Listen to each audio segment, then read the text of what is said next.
ইস, কি অবস্থা হয়েছে। তোর কি সিদ্ধান্ত তোর ওইটাই, ওই মেয়েকে বিয়ে করবি? হ্যাঁ বাবা, আমি যেভাবে হোক ওকে বিয়ে করে ওর মুখে হাসি ফোটাবো। হ্যাঁ, এইটা ঠিক। চেষ্টা করে দেখ, না হয় আমি একবার কথা বলবো।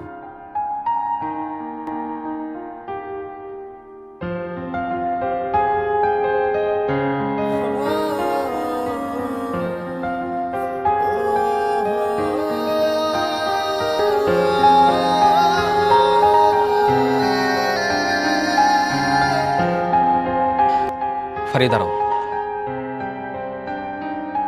হাত ছাড়েন বলতেছি। মানে হাত ছাড়বো না। হাত ছাড়েন। আপনি হয়তো ভুলে যাচ্ছেন যে আপনার কারণে আমার বাবা মারা গেছে। ফারিয়া, আমার জন্য তোমার বাবা মারা গেছে? হ্যাঁ, আচ্ছা, আমি কি তোমার বাবাকে গলা টিপে হত্যা করছি? বলো। ফারিয়া, ফারিয়া, আমি তো জাস্ট আমার সিদ্ধান্ত জানিয়েছিলাম। এখন আমার সিদ্ধান্তের জন্য যদি তোমার বাবা স্ট্রোক করে মারা যায়, সেটা কি আমার দোষ? কেন? আমার বিয়ের আগে তো তুমিও তো জানিয়েছিলে যে তোমার বয়ফ্রেন্ড আছে। তার জন্য যদি আমি স্ট্রোক করতাম, আমি যদি মারা যেতাম, তার দায়ভার কি তুমি নিতে? বলো। দেখেন, ফারিয়া, ফারিয়া দেখো, মানুষ সামাজিক জীব। আমাদের জন্ম, মৃত্যু, হায়াত, মত সবকিছু আল্লাহর হাতে। আমাদের কোনো কিছু হাতে নেই। তোমার বাবার হয়তো সেই পর্যন্ত আয়ু ছিল, তার জন্য তুমি আমাকে দায়ী করতে পারো না। আমি তোমার কাছে হাত জোর করে রিকোয়েস্ট করছি, প্লিজ তোমার বাবার মৃত্যুর দায়ভার আমার উপর দিও না। দেখেন, আমি এখন বাসে যাব। এই বিষয়ে আমি আর কোনো কথা বলতে চাচ্ছি না। ফারিয়া, ফারিয়া দাঁড়াও, দুটো কথা শুনে যাও। ঠিক আছে, নইলে তোমাকে আমি যেতে দেবো না।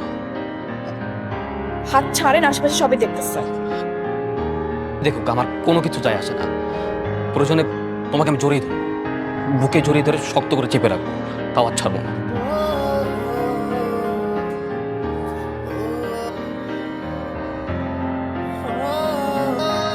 কিরে, খাবি না? খেতে ইচ্ছে করতেছে না মা। আমি সব জানি। ছেলেটা অনেক কষ্ট পাচ্ছে। ওর বাবা আমাকে ফোন করেছে, তোর মতামত জানতে চাইছে। আমার কোনো মতামত নেই। ছেলেটা রাগ করে খাওয়া দাওয়া বন্ধ করে দিয়েছে। আসলে কি জানিস, ছেলেটা তোকে অনেক ভালোবেসে ফেলেছে। আমি বুঝতে পেরেছি। কি বুঝতে পেরেছিস?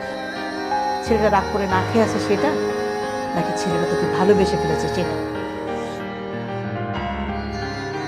ভালোবেসে ফেলেছে এটা। তাহলে একটা কাজ কর, ছেলেটার রাগটা ভাঙ। হ্যালো, আসসালামু আলাইকুম ভাইজান। জি, ওয়ালাইকুম আসসালাম। বলেন আপা। আমি আমার মেয়েটাকে অনেক কষ্ট করে রাজি করিয়েছি বিয়ের জন্য। আলহামদুলিল্লাহ। শ্যাম ভাই, ওঠেন, নাস্তাটা খায় নেন। আপা,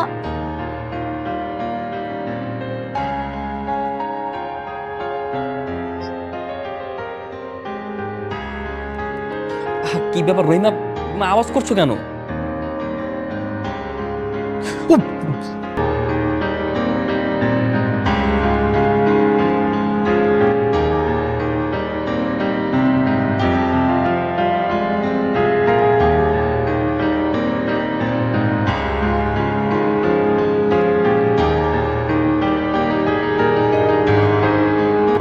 হ্যাঁ, আমাদের বিয়ে হচ্ছে তাহলে? হবে, তবে কিছু শর্ত আছে। শর্ত আছে? আবার কি শর্ত? আপনার সঙ্গে কিন্তু এরকম সংসার জীবনে আমি অনেক দুষ্টমি ফাইজলামি করব, তো কোনো কিছু নিয়ে মাইন্ড করা যাবে না, তাহলে আর বউ হয়ে থাকবো না। হ্যাঁ, এখন আমি সব শর্তে রাজি। এখন থেকে আমি আর তোমার সাথে দ্বিমত করবো না, 100%।